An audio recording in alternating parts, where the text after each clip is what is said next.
पंडित जसराज जी के हैदराबाद संगीत समारोह के 50 साल होने पर भारतीय डाक ने इनकी स्मृति में एक डाक टिकट जारी किया है। पंडित जसराज जी ने 8 दशक तक भारतीय संगीत, पुष्टिमार्गीय संगीत और वैष्णव परंपरा के सभी भक्ति पदों को भारत के और विश्व भर के सभी संगीत के रसिक जनों के लिए हमेशा चिरंजीव बनाया। पंडित जी ने बचपन से ही भारतीय संगीत को अपने कैरियर का हिस्सा बनाते हुए इतनी ऊंचाइयों तक भारतीय संगीत को, शास्त्रीय संगीत को और भक्ति पदों को ले गए कि आज पूरी दुनिया में पंडित जी के चाहने वाले बिखरे हुए हैं।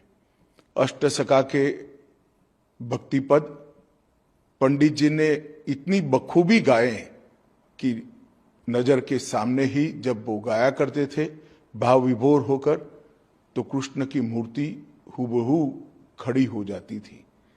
पंडित जी का शास्त्रीय संगीत को बल देने में और भक्ति संगीत को एक नया जीवन देने में जो योगदान है, भारत इसको कभी भुला नहीं सकता। आज भारत सरकार ने इनकी स्मृति में डाक टिकट जारी कर उसको और आगे तक ले जाने का फैसला लिया है। मैं इसका स्वागत करता हूं और पंडित जी के जितने भी फैंस विश्व भर में बिखरे पड़े हैं, इस सभी को मैं मानता हूं कि फिर से एक बार पंडित जी की याद ताजा कराएगा। धन्यवाद।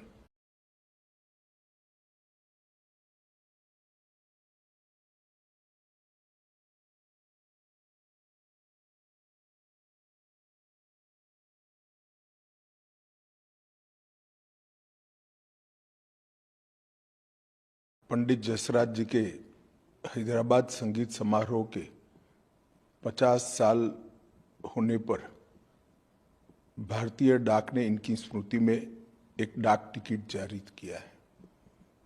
पंडित जसराज जी ने 8 दशक तक भारतीय संगीत, पुष्टिमार्गीय संगीत और वैष्णव परंपरा के सभी भक्ति पदों को भारत के और विश्व भर के सभी संगीत के रसिक जनों के लिए हमेशा चिरंजीव बनाया।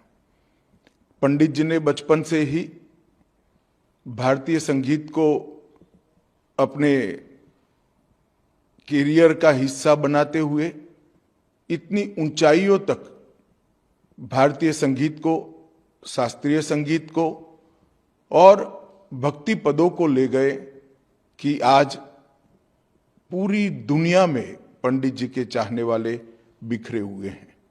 अष्टसखा के भक्ति पद पंडित जी ने इतनी बखूबी गाए कि नजर के सामने ही जब वो गाया करते थे भाव विभोर होकर, तो कृष्ण की मूर्ति हूबहू खड़ी हो जाती थी।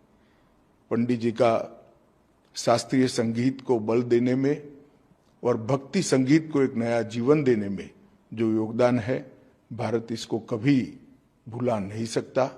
आज भारत सरकार ने इनकी स्मृति में डाक टिकट जारी कर उसको और आगे तक ले जाने का फैसला लिया है। मैं इसका स्वागत करता हूं और पंडित जी के जितने भी फैंस विश्व भर में बिखरे पड़े हैं, इस सभी को मैं मानता हूं कि फिर से एक बार पंडित जी की याद ताजा कराएगा। धन्यवाद।